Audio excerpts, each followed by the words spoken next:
Hello guys, nandito naman tayo sa panibagong episode ng ating paghahanap ng Porco's property. So, simulan na agad natin. So, ito po yung map ng sunod natin pupuntahan. Dito lang yan sa Trece Martires, Cavite.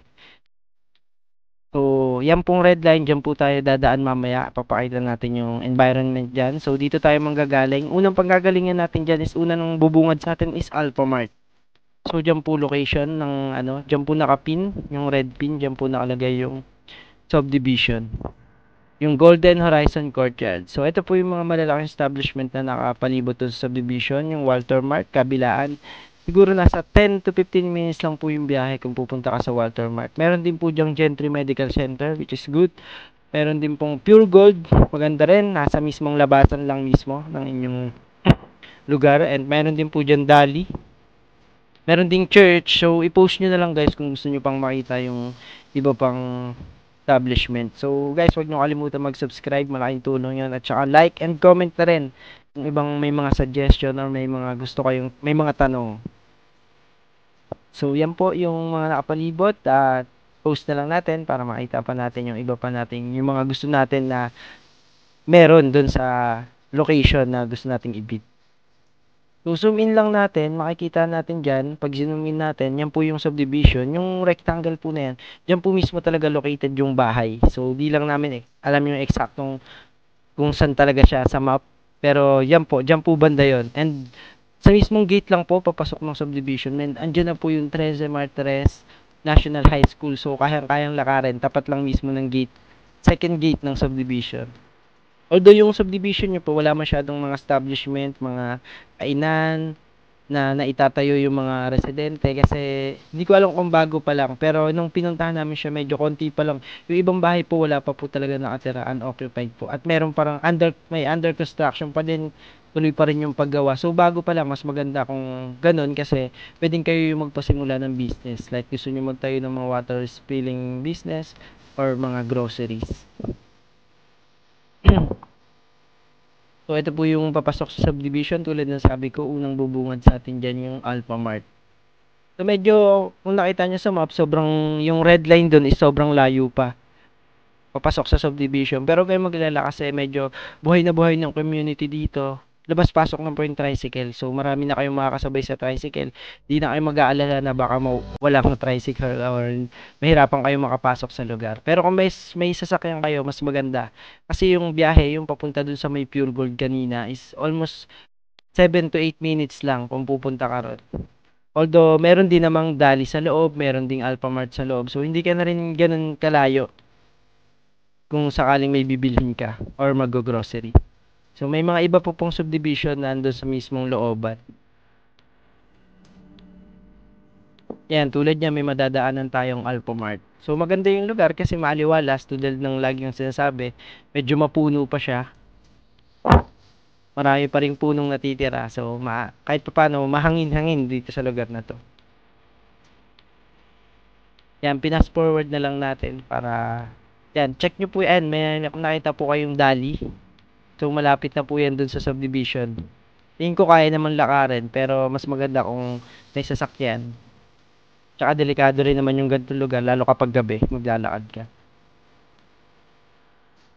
Yan po, nasa kanan. Yan na po yung, yan po yung isa po pong Golden Horizon din. At Tropolis po ata yung pangalan niyan. So, subdivision din yan na medyo, yung iba dyan, under construction din. Medyo bago-bago din siguro. So, eto malapit na tayo. Dyan, kakanan lang tayo. Ayan po yung isa pong gate niya. Parang main gate. So, hindi po tayo dyan papasok. Lipat po tayo sa second gate. Yung tinuro sa amin ng guard. Ito yung mas maganda kasi tapat lang po talaga siya ng elementary. So, kung meron kayong mga anak na nag-aaral, kung sakaling transfer kayo, manalo kayo sa bid neto, is madali na lang po kung sakaling mag-aaral na yung mga anak ninyo. Kayang-kaya na pong lakarin. Tapat lang po ng guard or yung gate. So, nandun po yung guard house. Marami siyang gate pero yung iba nakasarado. Merong lang gate na merong guard na nagbabantay. Yun talaga yung mismong pasukan talaga. Yan, tulad na ito, meron pong guard. So, diyan kami pumasok. Yan, kung mapapansin nyo, yung ibang street dito, mamaya makikita nyo yung ibang bahay, 'Pag tiningnan mo talaga parang hindi pa natirahan, hindi pa naaayos yung loob, hindi pa napapa-tiles.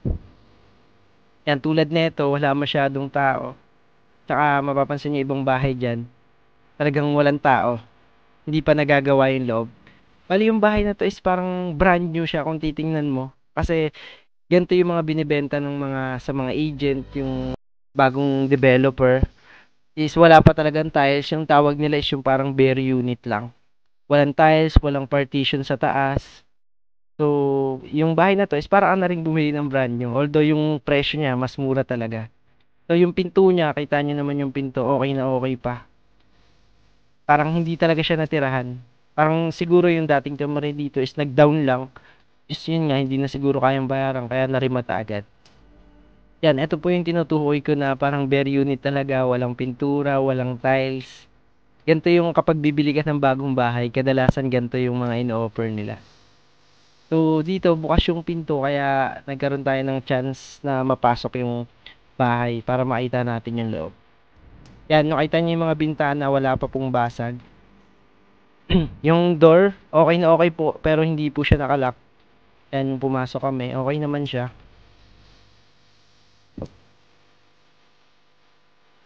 Yan, hindi natin alam kung magkano yung ginagastos kapag halimbawa bumili ka ng bagong bahay. So, kung yung iba diyan, yung mga alam kung magkano yung gastos or yung nakapagpagawa na ng ganitong klaseng bahay, is please comment na lang po, ma-share natin kung magkano para malaman din ng iba nating mga bidders kung magkano pa yung gagastusin nila kung sakaling sila yung manalo.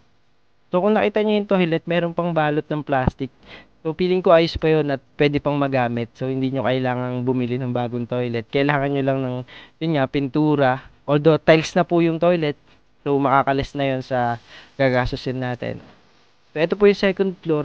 Wala pa siyang partition. Kung mapapansin nyo, wala ring tiles, wala ring kisame. Pero may mga nakabang ng wiring para sa electricity. Yung bintana rito, okay rin po. Walang basag.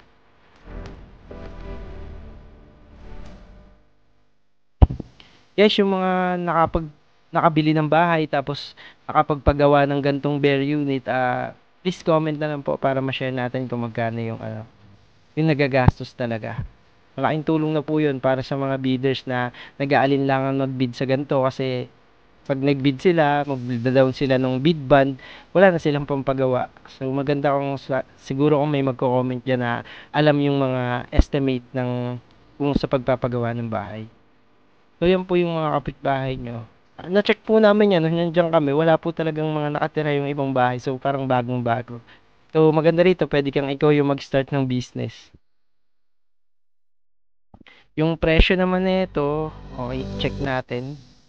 So, ito, located siya. Item number 99, located sa 13 Perez. 13 Martires, Cavite, Golden Horizon Courtyard, Townhouse, and yung parking naman, feeling ko kasya isang maliit na sasakyan dyan sa harap. Hindi ko kasi alam yung sukat kung kaya ba dito yung van. So, yung mga iba na alam yung sukat is mag-comment na lang po. So, maganda sa bahay is unoccupied po siya. So, wala kang problemahin sa pagpapaalis. And yung price ng bahay niya is 1.4 million. Bali nung nag-check ako sa Facebook ng mga kung magkano na yung presyo ng bahay sa dito sa Golden Horizon, sobrang laki na po ng tinaas. Ang bahay po dito is nagre-range ng 2 million to 2.4 million. So sobrang baba ng bidding price or starting bid ng Pag-ibig dito 1.4. So para sa akin, pwede tayo mag-bid dito ng taasan natin tapos syempre magpapagawa ka 100, 200k. So pasok pa rin. Mas nakatipid ka pa rin kasi kung bibili ka ng brand new 2 million tapos ganito yung itsura, ipapagawa mo rin, papagawa ka ng partition, kisame. So siguro aabot ng 2 million plus yung magagastos mo kaysa sa dito magbibid ka. Ang problema, syempre marami tayong kalaban sa bidding. So yun, swertihan na lang. Hindi swertihan. So yun, taasan na lang natin yung bid natin kung gusto talaga nating maipanalo yung bahay. So, eto po, may isa po tayong problema dun sa bahay. Meron po siyang arrears or merong utang sa HOA. So, ang total amount due niya is 10,240 pesos. So, 31 months na pong hindi nakakabayad. So, ibig sabihin, almost 2 years plus na talagang walang nakatira sa bahay. Occupied. So, yan. Ano lang natin, binura lang natin yung pangalan. And ang monthly dues po dito is 320 pesos lang po. Hindi na namin natanong sa HOA kung tayo ba yung magbabayad nito, pero expect na rin natin yan guys para hindi na tayo masaktan kung sakaling manalo tayo sa bidding. Alam natin na may babayaran tayong pagkakautang nung dating nakatira. So yun lang guys, sobrang salamat. Sana na bigyan natin yung mga info na kailangan nyo. Pasensya na, sarado po yung HOA. So yun lang, thank you, salamat.